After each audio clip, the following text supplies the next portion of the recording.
Juízes, capítulo 3. Estas são as nações que o Eterno deixou para testar os israelitas que não tinham experiência nas guerras de Canaã. Ele permitiu que ficassem na terra a fim de treinar os descendentes de Israel, os que não tinham experiência de guerra na arte de lutar. Ele deixou os 5 opressores filisteus, todos os cananeus, os sidônios e os heveus que viviam no monte Líbano, desde o monte Baal-Hermon até Lebo-Hamate. Eles foram deixados para testar a obediência de Israel aos mandamentos que o Eterno transmitiu aos seus antepassados por meio de Moisés.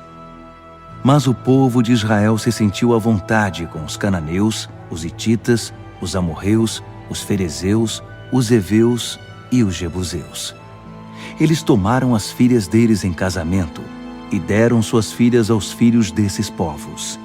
Também adoraram os seus deuses. O povo de Israel agiu mal perante o Eterno. Esqueceram-se do seu Deus e adoraram os deuses de Baal e as deusas de Astarote. A ira do Eterno se acendeu contra Israel. Ele os entregou a Cuxã-Risataim, rei de Aram-Naaraim. O povo de Israel serviu Cuxã-Risataim por 8 anos.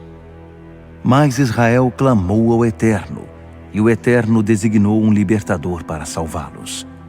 Otoniel, sobrinho de Calebe, filho de Quenaz, irmão mais novo de Calebe. O Espírito do Eterno veio sobre ele. Israel se reuniu sob sua liderança. Otoniel foi à guerra, e o Eterno entregou Cuxã-Risataim, rei de Aram-Naaraim.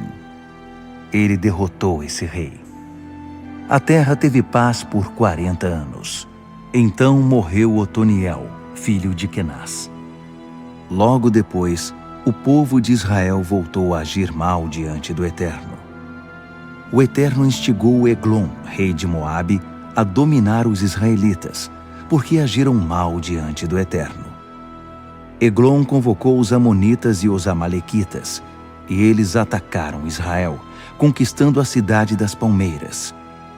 O povo de Israel ficou 14 anos sob o domínio de Eglon. O povo de Israel clamou ao Eterno, e ele designou um libertador para eles. Eude, filho de Gera, benjamita. Ele era canhoto. O povo de Israel enviou tributo por meio dele ao rei Eglon de Moabe. Eude fez para si uma espada curta de 2 gumes e a prendeu à coxa direita por baixo da roupa. Ele entregou o tributo a Eglon, rei de Moabe. Eglon era muito gordo. Depois de entregar o tributo, ele saiu com os carregadores do tributo. Mas quando chegou até as imagens de pedra perto de Gilgal, ele deu meia volta, retornou e disse: "Tenho um assunto particular com você, ó rei." O rei ordenou aos que estavam na sala: "Retirem-se." E todos saíram. Eude aproximou-se dele. O rei estava sozinho em sua sala de verão no pavimento superior e disse: "Tenho uma mensagem da parte de Deus para você." Eglon levantou-se do trono. Com a mão esquerda, Eude pegou a espada presa à coxa direita e esfaqueou o rei na barriga. A lâmina penetrou nele e também o cabo. A gordura se fechou sobre a arma, por isso não foi possível retirá-la. Eude escapou pelo terraço e, depois de trancar a porta da sala, desapareceu. Quando os servos do rei chegaram, ficaram surpresos ao ver a porta da sala trancada. Disseram: "Provavelmente ele está no banheiro fazendo suas necessidades." Eles aguardaram, mas depois de um tempo ficaram preocupados, porque ele não abria a porta. Finalmente encontraram uma chave e entraram na sala. Encontraram seu senhor deitado no chão, morto. Enquanto confabulavam ao redor do morto, tentando decidir o que fazer, Eude já estava longe. Já tinha passado pelas imagens de pedra e fugido para Seirá. Quando chegou ali, tocou a trombeta nas montanhas de Efraim. O povo de Israel desceu dos montes e se uniu ao novo líder. Ele disse: "Sigam-me, pois o Eterno entregou o inimigo, Moabe, a vocês." Eles desceram com ele e ocuparam a travessia do Jordão que ficava perto de Moabe. Assim ninguém podia atravessar o rio. Na ocasião, eles mataram cerca de 10.000 moabitas, todos bem alimentados e fortes. Ninguém escapou. Naquele dia, Moabe foi subjugado por Israel. A terra teve paz por 80 anos. Sangar, filho de Anate, sucedeu Eude como juiz. Com uma aguilhada de bois, ele matou sozinho 600 filisteus. Ele também libertou Israel. Juízes, capítulo 4. O povo de Israel voltou a agir mal diante do Eterno. Depois da morte de Eude, o Eterno os entregou a Jabim, rei de Canaã, que reinava em Hazor. Sísera, que vivia em Harosete-Ragoim, era comandante do exército.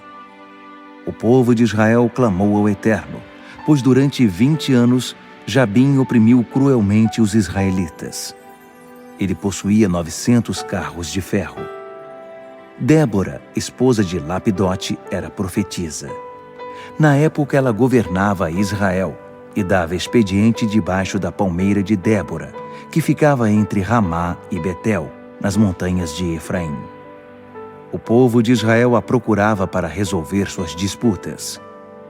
Débora mandou dizer a Baraque, filho de Abinoão, de Quedes, em Naphtali: Está claro para mim que o Eterno, o Deus de Israel, ordena isto a você. Suba ao monte Tabor e prepare-se para a guerra. Leve 10.000 soldados de Naphtali e Zebulon.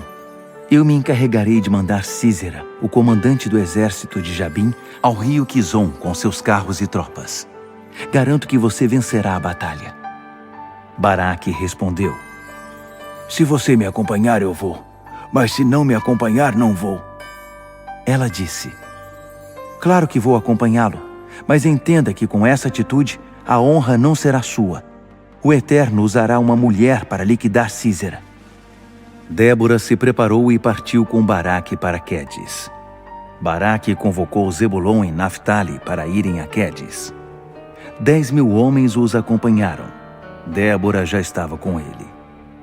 Nessa época, Éber, o queneu, havia se separado dos outros queneus, descendentes de Robabe, sogro de Moisés. Ele vivia perto do carvalho de Zaanim, nas proximidades de Quedes. Foi quando informaram a Sísera que Baraque, filho de Abinoão, tinha subido ao monte Tabor. Sísera imediatamente levou todos os seus carros para o rio Quizon, 900 carros de ferro, e todos os soldados que estavam com ele em Harosete-Ragoim. Débora disse a Baraque: Ataque! Hoje o Eterno deu a você a vitória sobre Sísera. O Eterno irá à sua frente. Baraque desceu do monte, seguido por seus 10.000 soldados. O Eterno derrotou Sísera, todos aqueles carros, todas aquelas tropas, diante de Baraque. Sísera pulou do seu carro e correu. Baraque perseguiu os carros e as tropas até Harosete-Ragoim. O exército de Sísera foi massacrado. Não sobrou um soldado sequer. Enquanto isso, Sísera, em sua fuga, chegou à porta da tenda de Jael, esposa de Éber, o queneu. Jabim, rei de Hazor, e Éber, o queneu, eram amigos.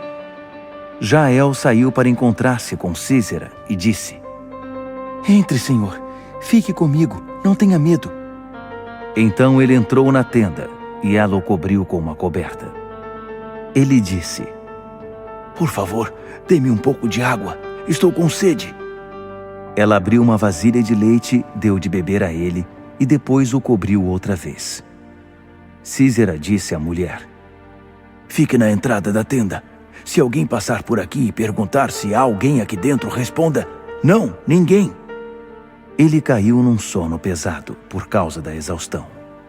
Então Jael pegou uma estaca da tenda e um martelo, aproximou-se de mansinho e cravou a estaca na têmpora dele, atravessando-a até fincar a estaca no chão. Ele se contorceu e morreu. Baraque, que perseguia Sísera, chegou logo depois. Jael foi a seu encontro e disse: Venha, vou mostrar onde está aquele que você procura. Ele a acompanhou e encontrou Sísera deitado, morto, com uma estaca fincada na têmpora. Naquele dia, Deus tirou o poder de Jabim, rei de Canaã, sobre o povo de Israel, que continuou a apertar o cerco em torno de Jabim, até que não sobrou nada dele. Juízes, capítulo 5. Naquele dia, Débora e Baraque, filho de Abinoão, cantaram este cântico. Quando os guerreiros soltaram o cabelo em Israel e o deixaram esvoaçar ao vento forte, o povo, numa exclamação voluntária, bendisse o Eterno. Ouçam, ó reis, escutem, ó príncipes, ao Eterno, sim, ao Eterno cantarei. Vou compor um hino ao Eterno, ao Deus de Israel. Ó Eterno, quando saíste de Seir atravessando os campos de Edom, a terra tremeu. Até os céus derramaram chuva e as nuvens transformaram-se em rios. Os montes saltaram diante do Eterno, o Deus do Sinai, perante o Eterno, o Deus de Israel. Na época de Sangar, filho de Anate, e na época de Jael, as estradas públicas foram abandonadas. Os viajantes pegavam estradas vicinais. Os guerreiros ficaram gordos e relaxados. Não tinham mais ânimo para lutar. Até que surgiu você, Débora. Você, mãe em Israel, apareceu. Deus escolheu novos líderes que lutaram diante das portas. Não foram vistos escudos, nem lanças entre os 40.000 soldados de Israel. Entregue seu coração, ó Israel. Seja voluntário e dedicado, e todo o povo bendiga o Eterno. Vocês que cavalgam jumentos de raça, confortavelmente montados em suas celas. Vocês que caminham pelas ruas, ponderem, prestem atenção. Reúnam-se à volta do poço da cidade e ouçam-nos cantar, celebrando as vitórias do Eterno, as vitórias conquistadas em Israel. Então, o povo do Eterno desceu até as portas da cidade. Desperta, desperta, Débora. Desperta, cante uma canção. Levante-se, Baraque. Leve com você os seus prisioneiros, filho de Abinoão. Então os restantes desceram para saudar os heróis. O povo do Eterno se uniu aos poderosos. Os capitães de Efraim desceram para o vale, seguindo você, Benjamim, com as suas tropas. Os comandantes marcharam de Maquir. De Zebulon vieram líderes do alto escalão. Os chefes de Issacar se uniram a Débora.